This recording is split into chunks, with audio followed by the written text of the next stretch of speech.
एक बेटी ने जिस माँ की कोख से जन्म लिया, उसी माँ को रास्ते से हटाने के लिए रची ऐसी साजिश जिसे सुनकर इंसानियत भी कांप उठी। सरकारी नौकरी, करोड़ों की संपत्ति और एक शानदार जिंदगी के लालच में एक बेटी ने अपनी माँ को ही मौत के घाट उतार दिया। दरअसल ये पूरी घटना जयपुर के एयरपोर्ट कॉलोनी में रहने वाली 24 साल की आयुषी शर्मा की है, जिसके पिता विजय शर्मा कोर्ट में एलसीडी की नौकरी करते थे और आकस्मिक उनकी मृत्यु हो जाती है, जिससे सरकार के नियमों के मुताबिक वो नौकरी परिवार के किसी सदस्य को दी जाती है और आयुषी शर्मा चाहती थी कि ये नौकरी उन्हें मिले। उसकी माँ नीरज शर्मा भी इस बात से राजी हो जाती हैं, लेकिन जब नीरज शर्मा के भाई यानी आयुषी के मामा ने उनको समझाया कि वो खुद पढ़ी लिखी हैं और उसका दिव्यांग बेटा भी है जिसकी देखभाल भी करनी है, तो वो मान जाती है और आयुषी की मां नीरज शर्मा खुद ये नौकरी ज्वाइन कर लेती है। 45 साल की मां नीरज शर्मा कोर्ट में एलसीडी के पद पर कार्यरत हो जाती हैं और यहीं से शुरू हुआ आयुषी शर्मा का लालच और ये खौफनाक गेम। आयुषी के साथ इस साजिश में मिले हुए लोग थे उसके ताऊ मोहन स्वरूप शर्मा, उसका चचेरा भाई बलराम उर्फ रवि और कुछ ऐसे लोग जिन्होंने पैसों के लिए इस खौफनाक साजिश को अंजाम दिया था। आयुषी ने अपने ही चचेरे भाई के साथ मिलकर पहली बार अपनी मां को मारने की कोशिश की।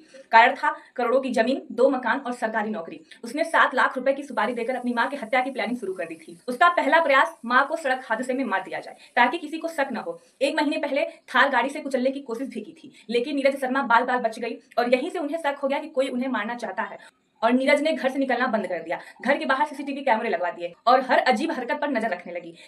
3 जुलाई 2026 की शाम जब नीरज शर्मा अपने बेटे को कोचिंग छोड़कर लौट रही थी, तभी करीब 130 किलोमीटर प्रति घंटे की रफ्तार से आई एक स्कॉर्पियो ने उन्हें जोरदार टक्कर मार दी। टक्कर इतनी भयानक थी कि नीरज की वही मौके पर मौत हो जाती है। ये एक सड़क हादसा लग रहा था, लेकिन सीसीटीवी फुटेज ने सच सामने ला दिया। जांच में सामने आया कि कोई हादसा नहीं बल्कि एक सुनियोजित हत्या थी। लोकेशन शेयर हो रही थी, बाइक से निगरानी हो रही थी और सही समय देखकर हमला किया गया था। पुलिस ने इस मामले में 7 आरोपियों को गिरफ्तार किया है, जबकि मुख्य आरोपी अभी भी फरार है। सोचिए, जिस मां ने बेटी को जन्म दिया है, उसी बेटी ने उसकी मौत की साजिश रची। दोस्तों, ये घटना सिर्फ एक क्राइम नहीं, ये एक चेतावनी है। लालच रिश्तों को खत्म कर देता है, संपत्ति इंसानियत से बड़ी नहीं होती और गलत रास्ता कभी भी सही मंजिल तक नहीं पहुंचाता। दोस्तों, क्या आपको लगता है लालच इंसान को इतना निर्दयी बना सकती है कि एक माँ जिसने अपनी ही कोख से अपनी बेटी को जन्म दिया हो, वही बेटी माँ की मौत का कारण बन जाए? क्या ऐसे मामलों में सख्त से सख्त कार्रवाई होनी चाहिए? अपनी राय कमेंट करके जरूर बताइए और ऐसे ही और रोचक और नई खबरों के लिए हमारे चैनल सालिप को सब्सक्राइब करना भूलें। धन्यवाद।